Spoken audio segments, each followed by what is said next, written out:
anong mensahe ang kailangang marinig ng mga Taurus sa period na to. Pwedeng nangyayari na itong magiging reading o mangyayari pa lang. Kung hindi man para sa inyo itong magiging reading, di baka para sa someone na malapit sa inyo, sa someone na kakilala nyo mismo. Baka may lumabas na gender, mamaya gawin nyo na lang energy, masculine at feminine energy. Pwede rin naman na huwag nyo nang pansinin ang gender. Di ko masasabi kung anong magiging reading, kung positive ba o negative. Depende sa kung anong mapipika po ang energy.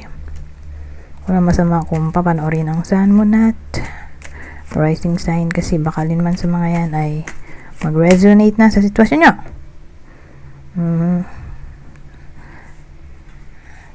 So, meron tayo dito the moon baliktad. Sila lahat ay baliktad. Ito, the moon, 8 of cups, at emperor, maliban dito sa Knight of Swords na nakatayo. So, ano tong baliktad na damon? So, sa period na to, may tendency na tawag dito,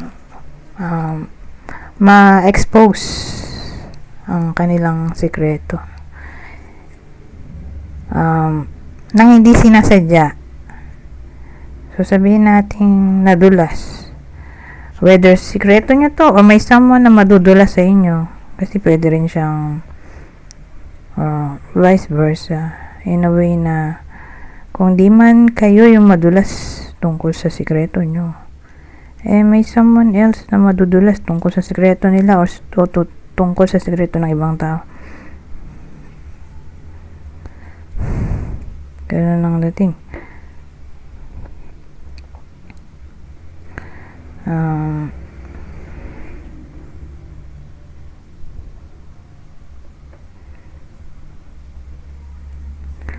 Ano nga ba to? Damon na baligtad.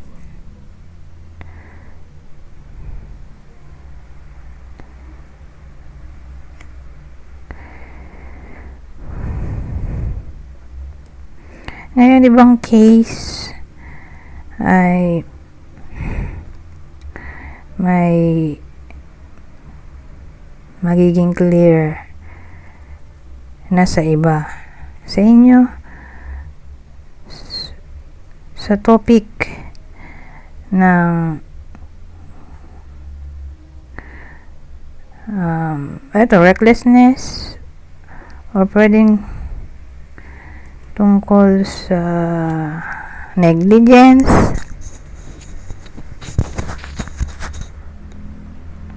o ignorance, na para bang magiging clear na sa iba sa inyo na ganun pala yung nangyayari, na neglect na pala ang kanilang pangangailangan, sariling pangangailangan, whether na-neglect nila or na-neglect ng partner nila, kasi case-to-case basis, na parang hindi na nila napahalaga ang sarili. Ma-realize nila na parang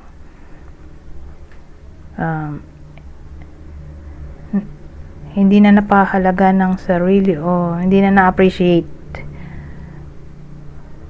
ang sarili or yung effort. Anyways, ano ba tong big change? Big changes, opportunities, ano tong Knight of Swords? So, pwede magdugtong ang mga kwento, pwede rin hindi.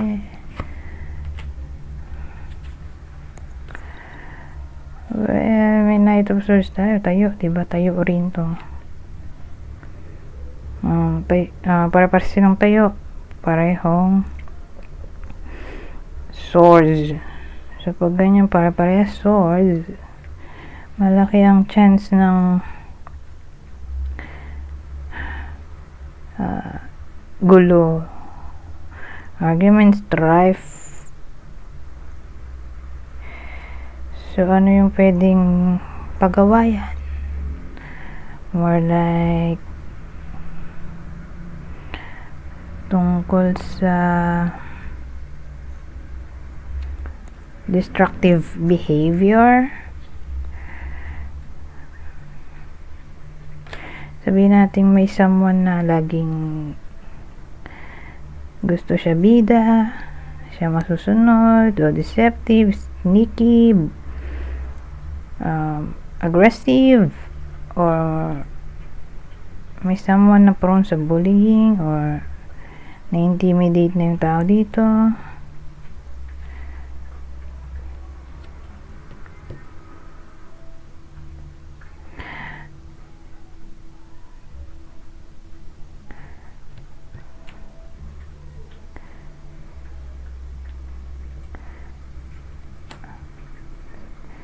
Ano na to pwede rin tong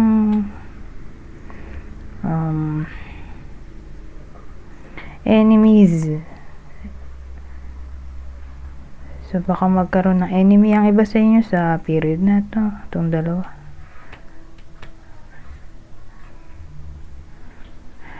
Ngayon, sagabal itong mga to. Dito na tayo sa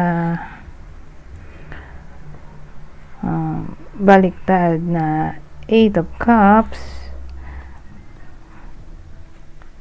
Baka tayo may baliktad na 8 of Cups.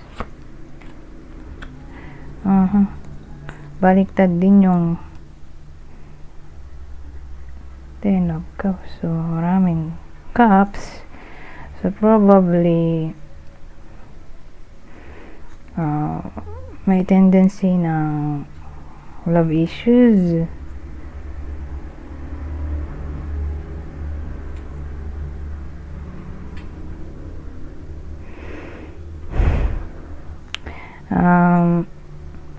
Baliktad sila lahat, no?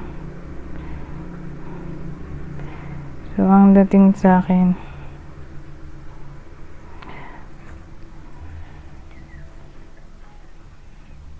pag ganito,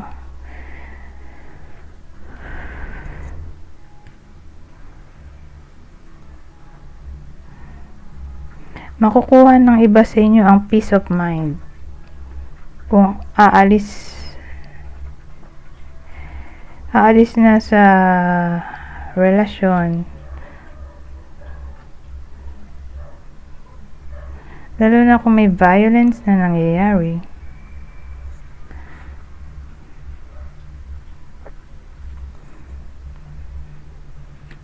Ngayon, kung sabihin natin nag-file ng annulment ang iba sa inyo, divorce, mukhang mananalo sila.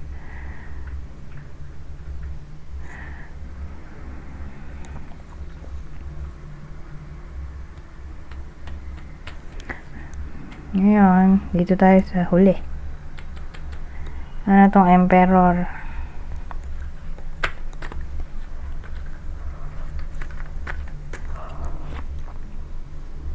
Baliktad nga lang yung Emperor, ano.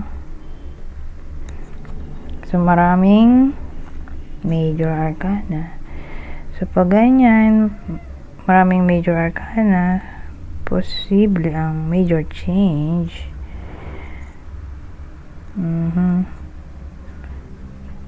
Ngayon, baliktad kasi itong Emperor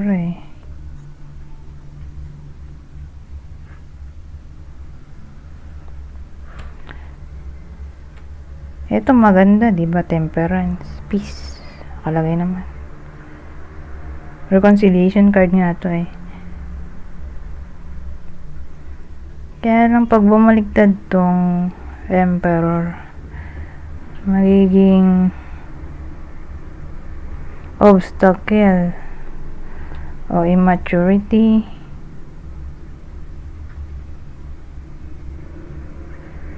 obstruction. So, hindi posible itong reconciliation.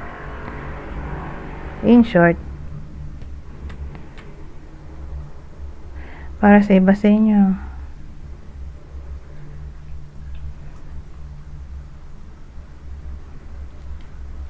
so, kung sino man yung nakaaway nila for some reason, malabo dito. Kung gusto pa nila magkaayos, kung may chance pa ba. Sa period na to malabo dahil nga baliktad to.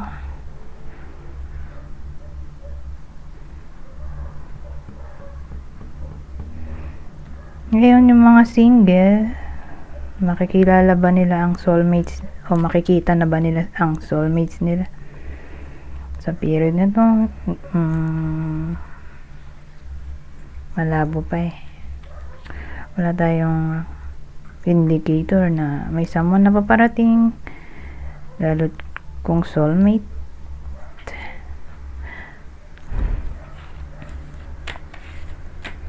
Anyways, tayo sa susunod.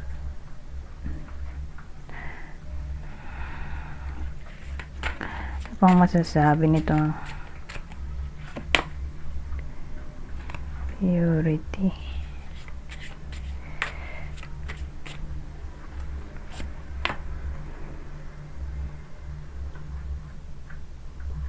Ano tong purity at to hope? Hindi ko magets. Kaya ilalabas natin to.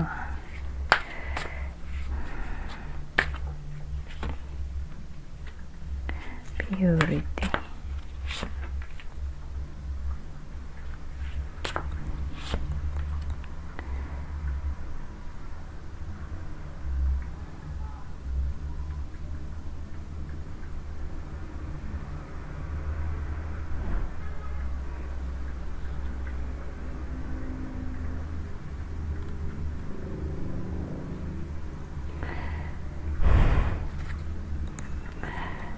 So, ano to? Purity, hope. Ang dating malaki ang chance ng pag-asa at may purity doon. Nag-combine pa ng hope. Malaki ang chance na ng unblocking kung na-block ang iba sa inyo or baka kayo yung may binlock nitong nakarang araw or iba-block pa lang. May unblocking dito.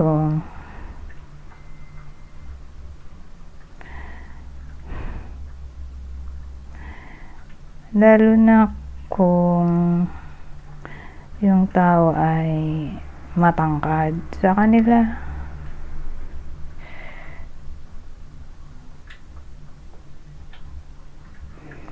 Or sabihin natin nag-away sila dahil may someone na arrogant, conceited, egotistical. So, kung ganun yung reason ng away at nag-lead sa blocking, unblocking nga ay posible. Unblocking, reconnection. Whether sa side nyo yung unblock, mag-unblock yung iba sa inyo ng kaaway or kayo yung iba i-unblock nung nakaaway o makakaaway pala, ha? Ayun dati. Anyways, hanggang dito na lang. Goodbye. For now.